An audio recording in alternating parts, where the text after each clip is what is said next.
Beneath the bustling streets of Chicago lies a hidden world.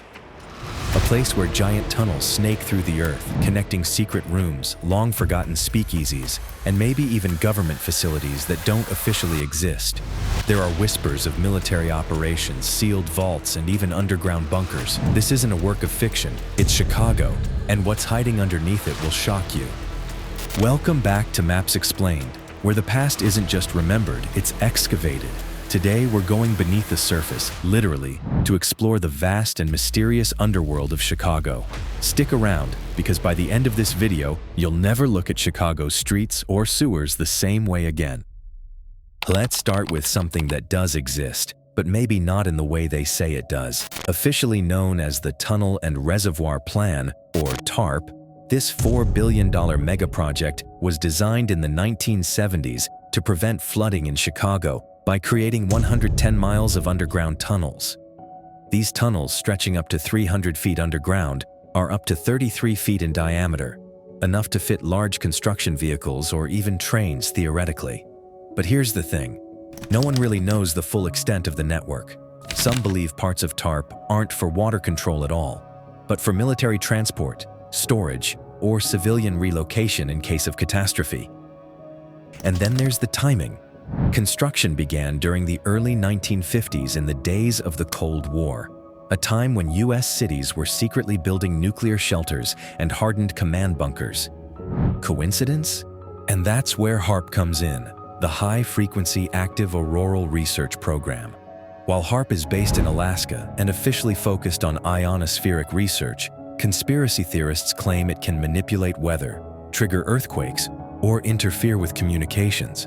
Some believe that TARP and HAARP are linked in a larger network of underground and atmospheric manipulation. In fringe forums, HAARP is accused of using the Chicago Tunnel Network to test subterranean signal propagation or to house ground-based receivers tied to ionospheric transmissions.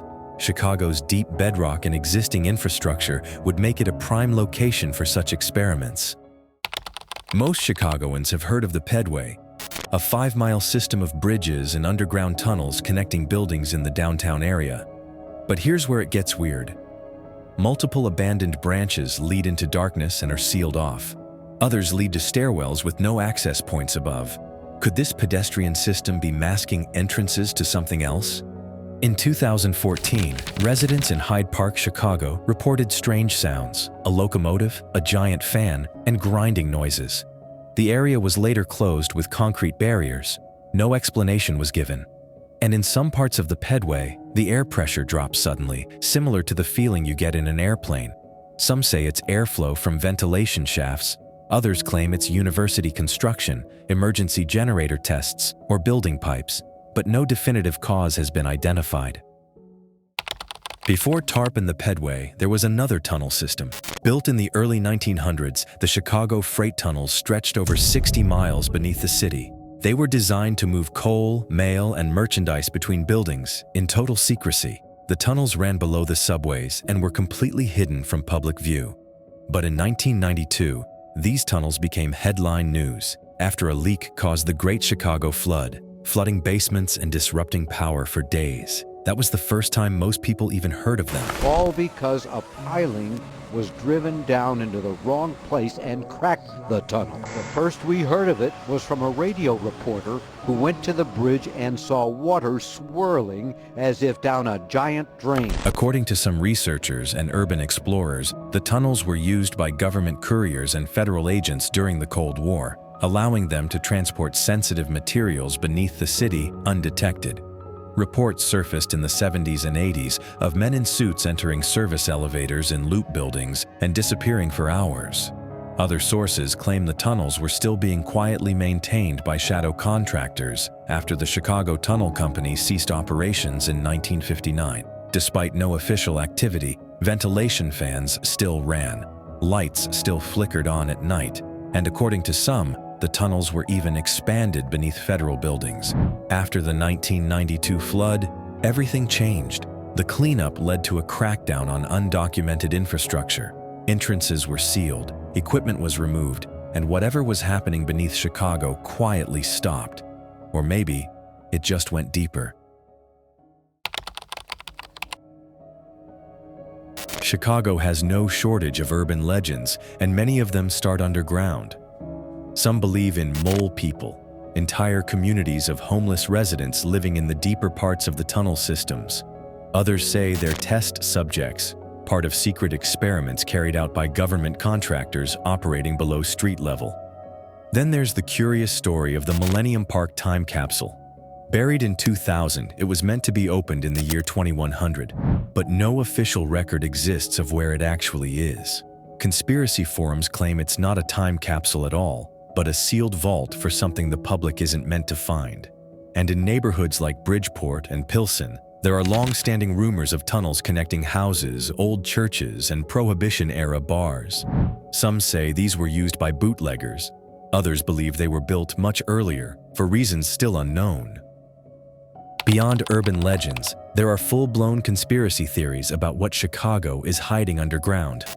One of the most persistent is the idea of a deep underground military base, or DUM, built beneath the city. According to this theory, Chicago is part of a national network of underground bases connected by high-speed transit systems, used by the military, government elites, or even non-human entities. There are also claims of secret passages and hidden rooms under historical landmarks, like the old Chicago Stock Exchange or the Chicago Cultural Center. Some believe these were used for occult rituals or as emergency bunkers during world wars. Other theories focus on underground bunkers hidden beneath newer developments.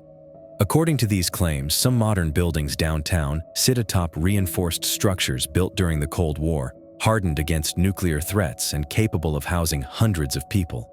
All of these theories share one thing in common: we don't know. And that uncertainty is what keeps the rumors alive. So what is hiding beneath Chicago? Is it just a patchwork of old infrastructure, or a meticulously designed multi-layered system, part public, part private, and part classified? From massive drainage tunnels to ancient freight lines, there's more beneath the Windy City than most of us will ever know.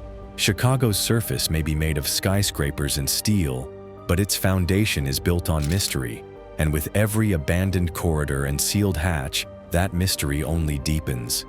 If this video gave you chills or made you reconsider what's really beneath your feet in Chicago, click the like button, subscribe, and ring the bell so you don't miss our next deep dive into the hidden history of your favorite places. Now we want to hear from you. What do you think is lurking beneath Chicago? A military base? A forgotten city? Or nothing that hasn't already been officially documented? Drop your theories in the comments. See you in the next video.